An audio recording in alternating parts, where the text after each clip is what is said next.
that has AI exposed a larger challenge that many organizations have capability gaps and not just skill gaps as they are being spoken about?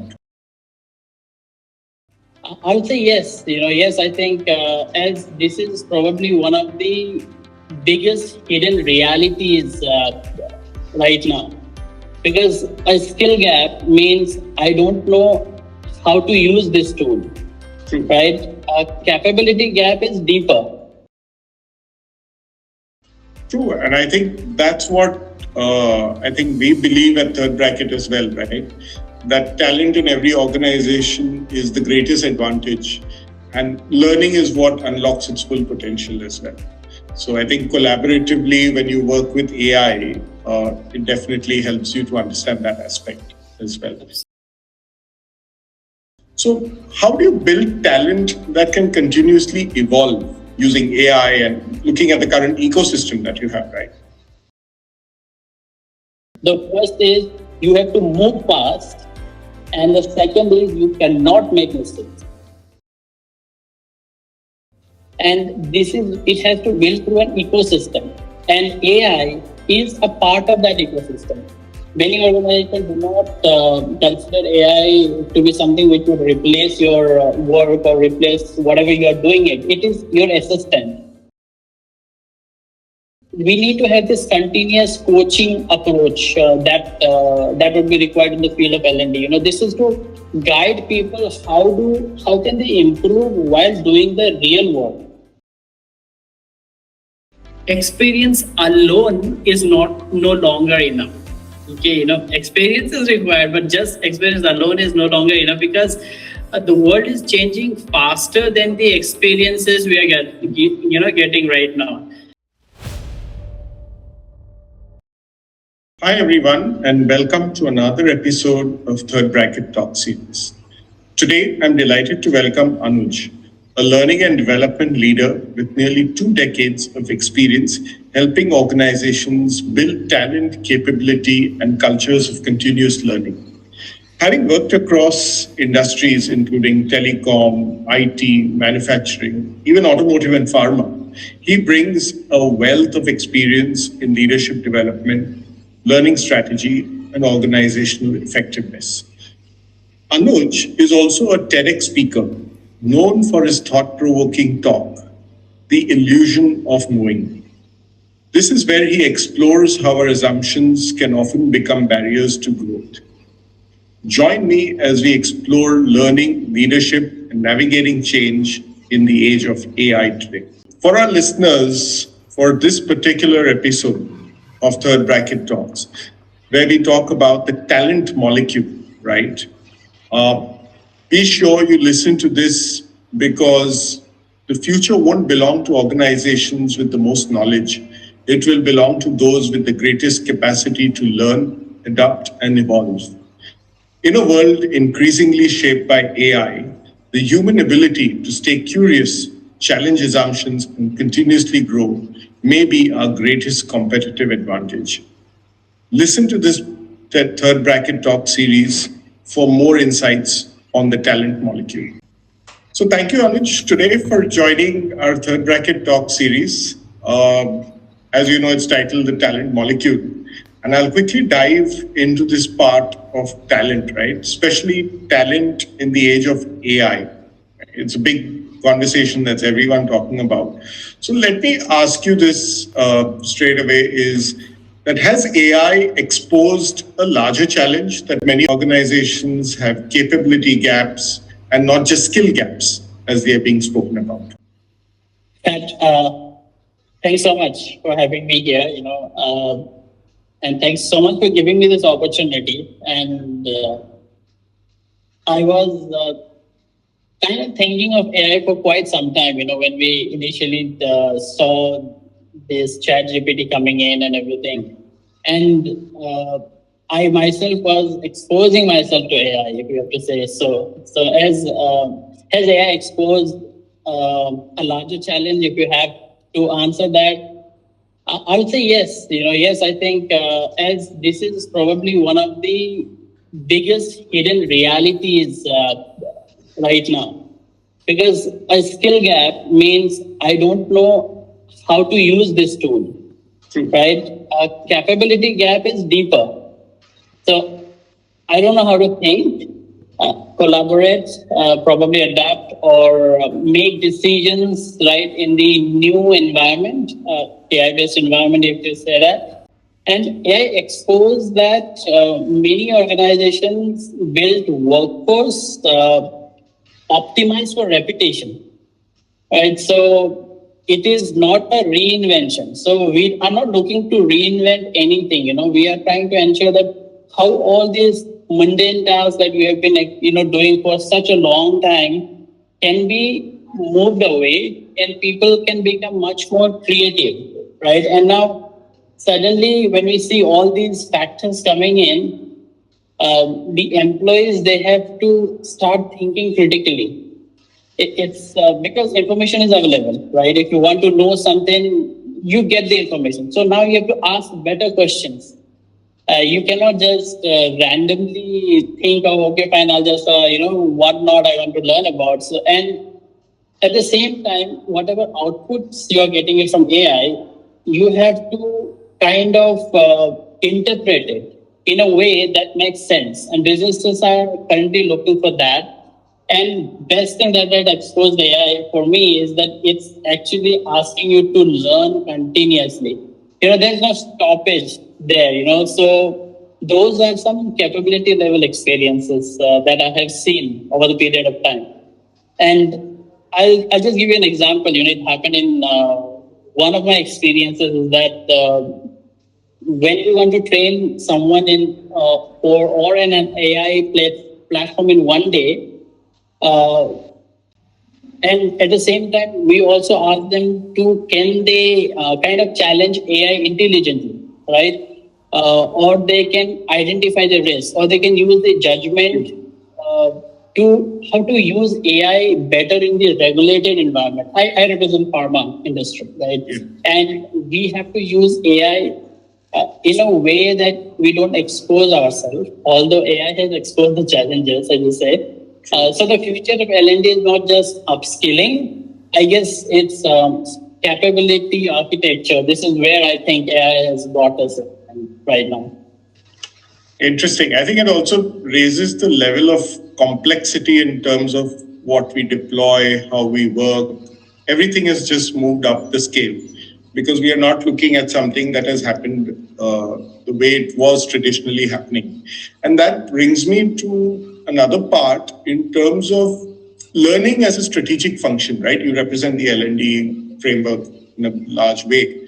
So has the definition of learning changed in the AI era, especially for enterprises like yours?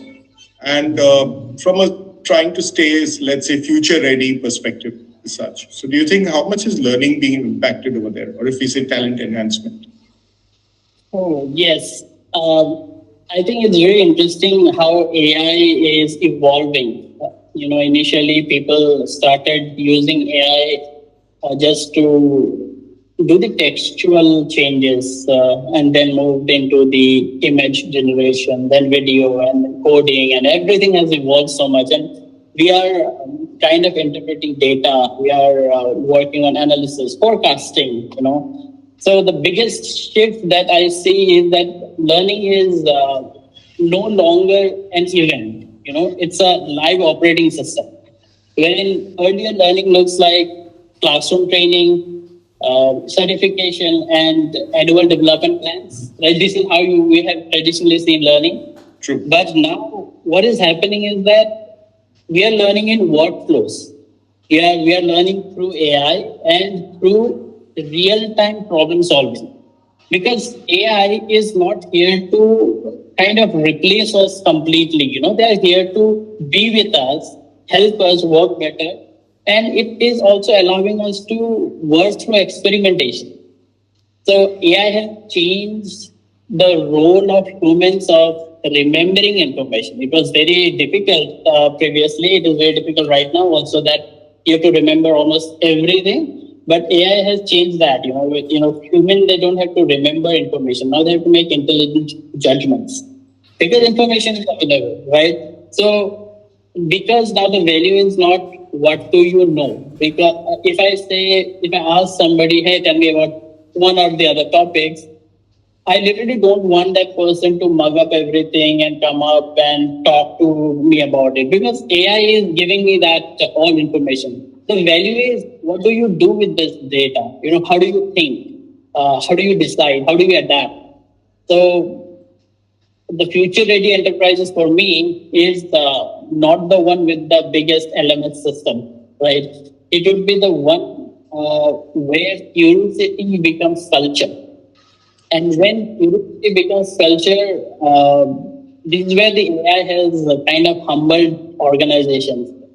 This is where I have seen that we have realized, we are not looking for a trained employee who for the stability purpose alone. We are looking for employees who can come up with better decision also in the ambiguity.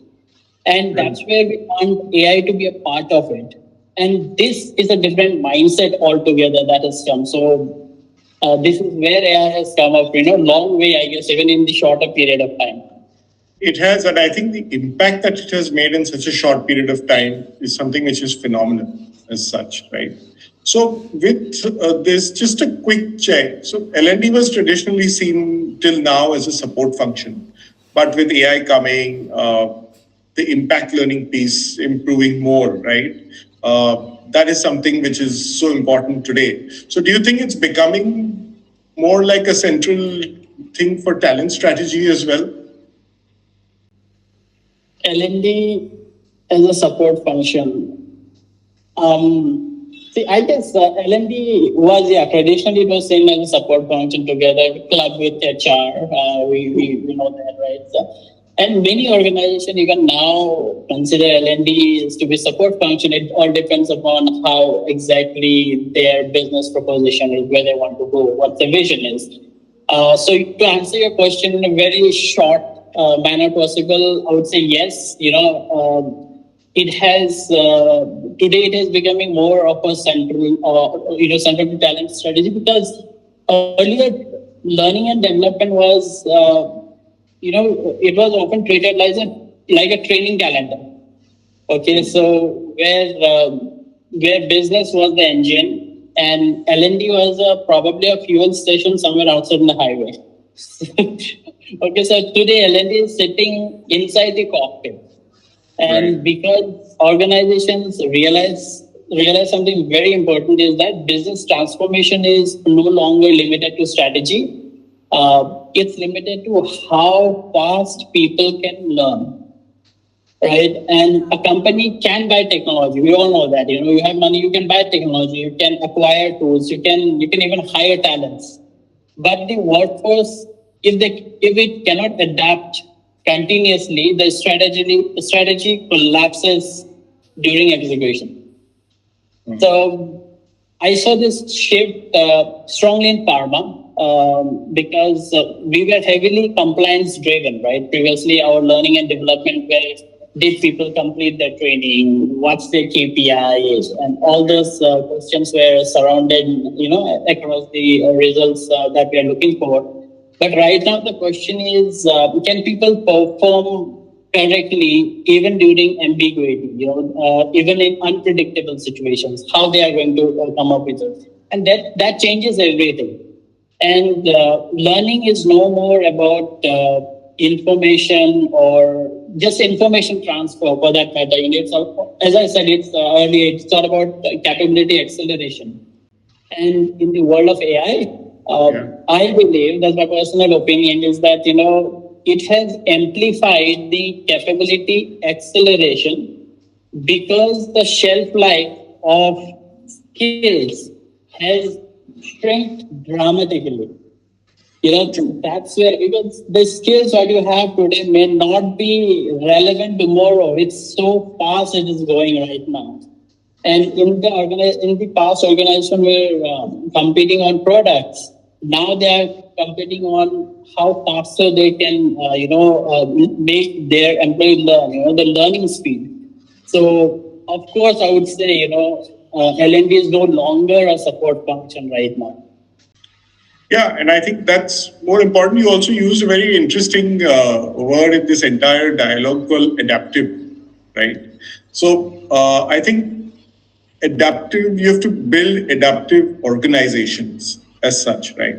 And especially in sectors like pharma, where change must be both fast and precise as such.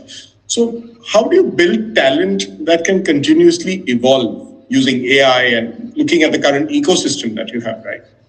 Adaptive is something which is the need of the hour. Even in the leadership functions, we are looking for a person to be really adaptive to other situations. The situational leadership and everything is coming up. And pharma, as an organization, is very, very fascinating because it operates under two simultaneous pressure. Okay, Right. the first is you have to move fast, and the second is you cannot make mistakes. Correct. We are a very regulated industry, right? And it has to, we are dealing with patient safety. So, but we cannot even be laid back, so that way we have to move fast and we cannot make mistakes. That's how the pharma works. And so adaptive talent in pharma it cannot be built through just training programs. And it has to build through an ecosystem, and AI is a part of that ecosystem. Many organizations do not consider AI to be something which would replace your work or replace whatever you are doing. It is your assistant, be it as a note taker or be it as co-pilot. I'm not The co-pilot is very interesting term for me because it lets us believe that we are the pilot and the AI is still the co-pilot, right? So that's how we go about it. So what does this mean? What does this ecosystem mean? That it means we need to have this continuous coaching approach that would be required in the field of L&D. This is to guide people how can they improve while doing the real work. Because we cannot have this traditional leadership training, mentoring, and everything. And when they come back at work, they would see things are very different than what they have learned at work. Right? And on-the-job training is something which has become very prominent right now. Employee are trying to learn directly from the processes because, as I said earlier, information is available, right? But these information are important, but it may not be relevant to that department or that function. So you have to learn through the processes, and scenario-based simulations are something which are currently we are using it so that we directly hit the pain point. We don't do a hypothetical situation review anymore, and AI has helped us tremendously well here. Is that when we discuss among our stakeholders and we get more information from them, we kind of create a case studies that aligns to what business is looking for. And the most interesting part, once these case studies are answered, for example, even if it's an online or offline version, AI is also helping us, debrief that entire report, help us analyze that entire data, and it's letting us know how you can utilize that information going forward. So, and in the highly regulated industries like pharma, we have to have disciplined adaptability because it is not reckless speed or it's not rigid compliance as well. We have to remain compliant, but at the same time we should also ensure that we are there in the market right on a time, because that's how we place our business, right? For the for this, the ability to evolve from protecting quality and probably the patient safety. One more thing that I strongly believe in is that the best pharma organization does not just train people on SOPs, standard operating practices. They help people understand why quality matters. And once you help them understand why quality matters, and that's where people start adapting it. They would start questioning it. And this is where I see, with both AI being a supplementary tool, I nowadays we have started considering the data and digital part, wherein AI is one of the competencies which everybody should have if they really wanted to go in this, in their career. True, true. And I think so. Just a couple of weeks back, I was talking to another leader, but from the BFSI industry as well. And even he was mentioning typically that skills are the new currency because you have to be adaptive. The shelf life of skill is very diminished as it was compared to earlier. And that kind of pivots more in terms of the leadership and the management as well, right? That is also a critical layer as such. So, what role should managers and leaders play when they want to create a culture where learning directly influences talent, growth, and mobility, especially in this kind of an environment where adaptation is so important? True, true. Well, see, I'll just give you one, and before answering this question, I just had the opportunity to be in one of the workshops wherein the industries and the academics were together. Okay, and academics were trying to understand what this industry is looking for, and industry were trying to understand how academics take the entire course and syllabus and everything. Now they are also trying to adapt, right? They are also trying to adapt to. Before I answer your question, I would like to share an experience that had happened recently. Sure. We had the opportunity to be a part of a workshop where the industries and the academics they have to come together and kind of brainstorm how exactly things are moving, how AI is helping us in learning or not helping us, and how why students are so scared that AI is going to replace everything. Wherein industries are saying that AI is one of the skills you need to know. And in all these discussions, brainstorming, what I have understood is that learning is fine. Learning can be there. AI can be used for learning purposes and everything. But the role of managers and leaders, it is very, very critical because managers are the real L&D system. Because it's not even platform, it's not content libraries, right? And not even dashboards. Because these all scores are something for me, which I also talk about is, one of the theme of my TEDx topic was the division of knowing, right? Wherein I talk about the dashboard as well, wherein we give the assessment, people do amazingly well, and the dashboard goes green. And then when you go to them and ask them, can you please apply this at work? That's where the struggle happens, right? So an employee's learning culture is usually shaped by their immediate managers. And if managers punish mistakes, they would start hiding it. And if managers encourage curiosity, right, that's where people grow. And the future leader is not the person with all the answers. Okay, a person who creates learning safe environment, right? That's where you get those curiosity and innovation coming in. I think organizations sometimes over invest in learning technology and under invest in managers' capability. So, because employees ask themselves, right, is it safe to experiment here? Or do leaders role model learning? These kind of questions, this comes in, and that decides culture. The strongest organizations are creating internal talent marketplace. Learning directly connects to mobility, it connects to projects, it connects to career growth. And that's very powerful because this is where learning stops becoming theoretical and it becomes more visible opportunity. So leaders do play a very critical role, and they have to start playing further more critical role by not just they are also equally trained or equally educated to direct their employees on where to go in their career path or what to learn. So that it's better for them to go. That kind of guidance which they need. Guide. Yes, yes, yes. Absolutely. So there's this thing, right? So as we progress along, so I think when we talk about this, a lot of emphasis in multiple conversations that we have with leadership there is this future workforce or the workforce readiness or various whatever aspect you call it, which is being spoken about everywhere. So, keeping your experience in mind, I just want to ask you if you were building the ideal workforce for the next, let's say, 4 to 5 years, what would matter most to you, right? Is it technical expertise? Is it adaptability? Or is it human intelligence? Or anything else? And why would that be?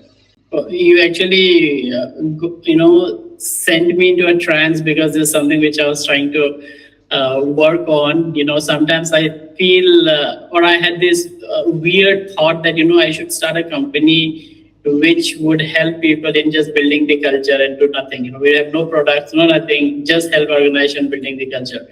So for me, yeah, experience still matters. Experience, we need experience. It still matters because I'll just stick to the current industry where I'm in because in regulated industries like pharma, where precision is critical, you have to be accurate almost every time.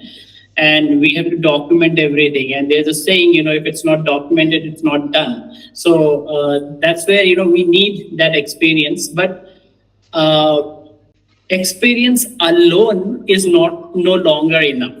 Okay, experience is required, but just experience alone is no longer enough because the world is changing faster than the experiences we are getting right now.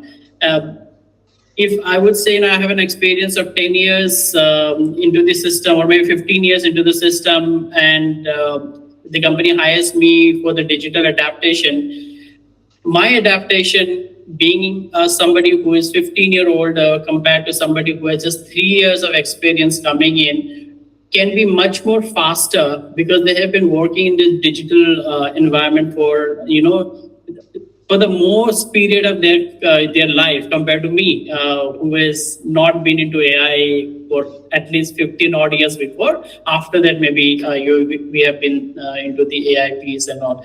So that creates a very, very, very interesting workforce dynamic.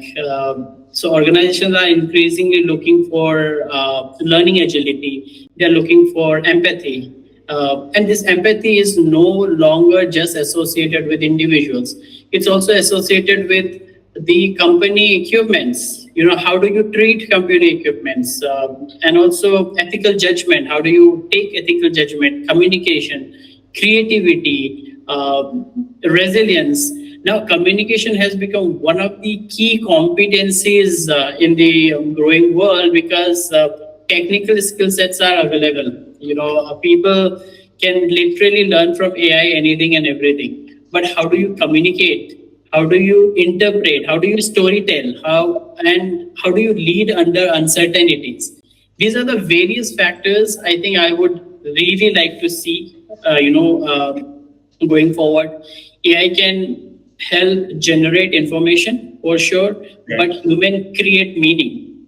And organizations that succeed over next 5 years will not be the ones with the smarter machines. Okay, they will be the one with humans who can learn, who can actually work with AI, and they can complement each other and amplify their business. So the future workforce will not be human versus AI. Okay, it would be more like human with AI, and that's the winning employer would see, right? Wherein we deeply remain human while becoming technologically fluent. So that combination is what I believe is incredibly powerful. True, and I think that's what I think we believe at Third Bracket as well, right? That talent in every organization is the greatest advantage, and learning is what unlocks its full potential as well. So I think collaboratively, when you work with AI, it definitely helps you to understand that aspect as well. Absolutely. But thank you so much, Anuj, for your time and doing this Third Bracket Talk series with us. It's always great to talk to you and have you on our series. We look forward to the next one as well with you in some time. Thanks so much, Pat. Thanks so much for having me here. Just wanted to add a few points here before we conclude this, the future work, which I think is it's not about replacing humans with AI. It's about replacing outdated ways of working, outdated ways of learning and growing with AI. And probably organization will thrive. Organizations that would thrive more are the ones who would make learning as a part of their DNA and not just a part of their learning calendar that we initially started with. So yeah, with that thought, thanks so much, Pat, for your time, and thanks so much. It's very interesting discussion that we had. Right. Great. Thanks, Anuj. So thank you everyone for listening to us. Hope you enjoyed this episode and this conversation with Anuj on the talent molecule. And I can just leave you with one thought saying that talent is the molecule of transformation. And when people grow, possibilities multiply. And that's why investing in people remains the smartest strategy of all, is what we believe at Third Bracket.